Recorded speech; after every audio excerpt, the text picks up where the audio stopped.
But they didn't have a root before, so better than nothing. Yeah.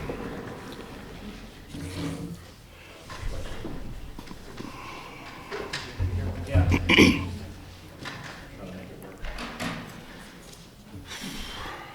All right, tell me when you guys are ready. First of all, real proud of our team. At locker room, it feels real good to see smiling faces. Our first, Big 12 win. Now, this is a hard place to win at. I think 2017 is the last time that we won here.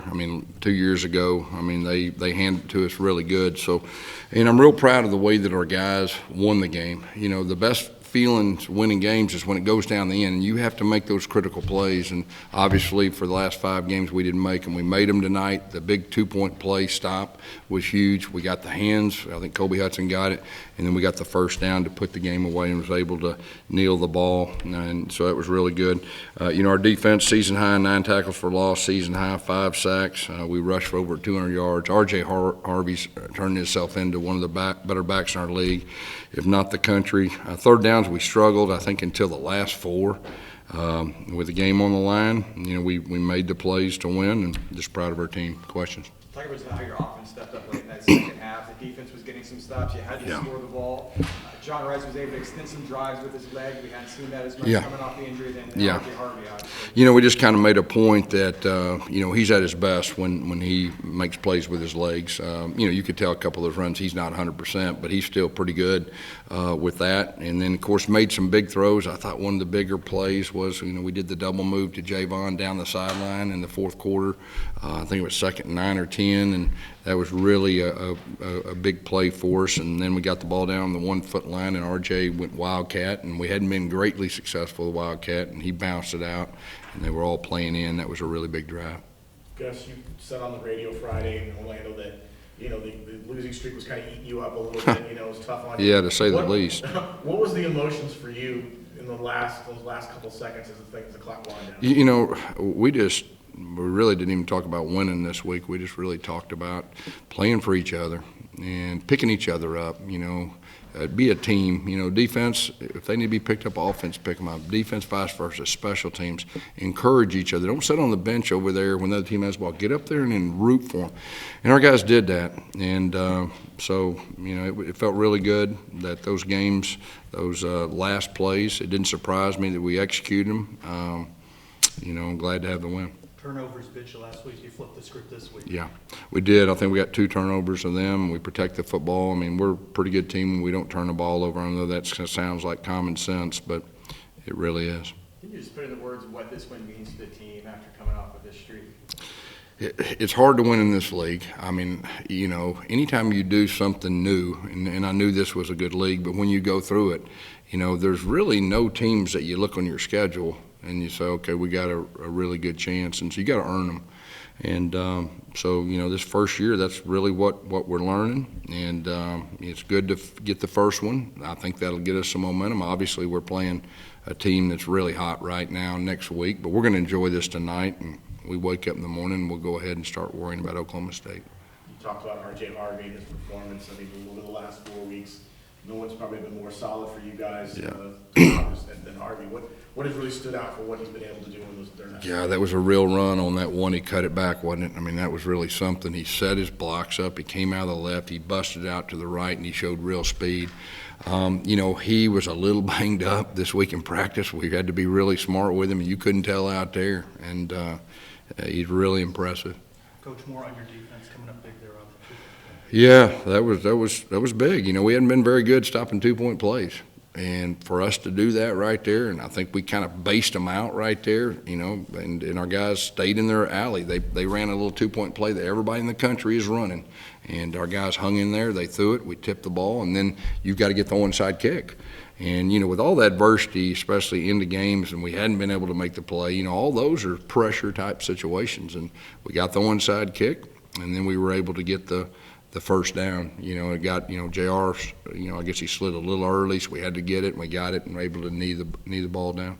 You know, that Cincinnati was driving to score a couple times. I think Wells had the strip, Jason Johnson may have recovered, Nikai Martinez had the interception. Yeah. How big were those That was plays? big. It was right before half, if I remember right. And you know, they were thinking, you know, we were, hey, let's hold them to a field goal try and all that. And then we made the interception. I thought that was huge. So it was good to get those turnovers. And you know, our defense, we gave up a little bit of yards still, but you know, they did what it took to win.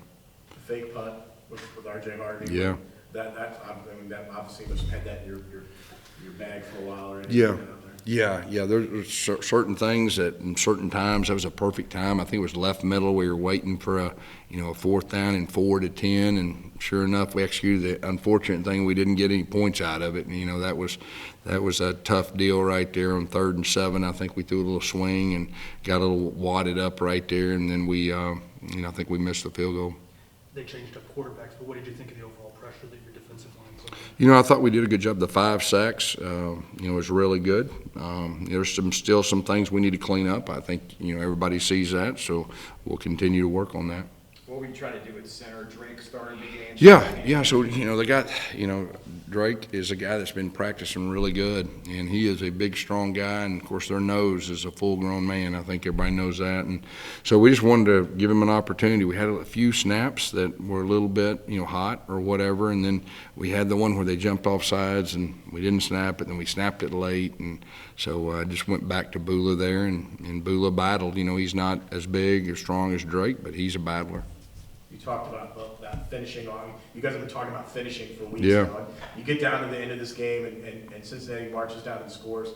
How proud are you, I guess, of the team, the way they respond, not to get down? Yeah. The fact that here we go again. It's real easy, and I'm sure the fans probably felt that way when they went down and scored, like, here we go again, okay? I mean, I think that's just real life there, but, hey, we stopped it. This is the most important play of the game. And, Coach looked out there, I looked out there, we talked, this is it, this is the game. And the guys responded, and I think we can grow from that. Do you feel a little more juice in this game as a rivalry game, the history of these two teams? There's no doubt about that, being a rivalry, and we showed film of last couple of times we played these guys for our new guys. Just understand, this is not a normal game. It's turned into our rival, and they got a lot of pride, and they got a lot of history. How big was this for John Rice, just coming off the injury, just to have a win like this and lead the Yeah. team out to a victory? Yeah. He was fired up. He went into the stands. Yeah, he deserves it. You're talking about a guy that, he had a pretty serious injury. Most quarterbacks, I would say, would have waited and redshirted or whatever and all that. He accelerated, and he came back probably a little too early against Kansas. We know that. He's the same guy that, NIL, hey, coach, give it to the rest of the guys, make sure we have a solid team. So you root for a guy like that. That's rare in college football. For him to have success just makes my heart feel good, and it should, all of our fans too. Coach, you talked a little bit about momentum from this win. Where can you guys go from here? I mean, We got one win, and we're just going to take it week by week, and we're going to continue, and we got something to build on. We're playing another really good team. I mean, I think everybody knows that we're playing at home. So it's one win. We got it. Let's go to next week. And so we'll just take it week to week and go from there. You talk about how hard it is to get better over the second half of the season. What does your team need to do against a tough Oklahoma State team next week? Need to play good, clean football. Do the things to win the game. I mean, I know that sounds, kind of, simple, but really that's what it is. I mean, there's always games. In games, there's usually 2 or 3 plays that comes down to whether you win or lose, unless you just get blown out. And up to this point, we had trouble doing that. Tonight we did that. So hopefully we'll have some things we can build upon. Get a good night's sleep tonight? Yeah, I'm hoping I do. And we're fixing to go on a plane, and we'll see what time we get home. But, it feels good to win, and I'm just happy for our players just to see their smiling faces in that locker room. That's really, from a coach's standpoint, just one of the best feelings to see. And that group's hung in there, man. I mean, I said it a couple weeks ago in college football. It seems like every year it's harder and harder when you face adversity. Things get piled on, and these are young men. And they believe what they read on Twitter and all that. And they were able to hang in there. And so real proud of them. being able to come here and win. A little extra oomph in the post-game boom from you. It's been a couple. Yeah, it does, and they asked me to do it a few more times than we normally do. So hey, it was first Big 12 boom, so that was good.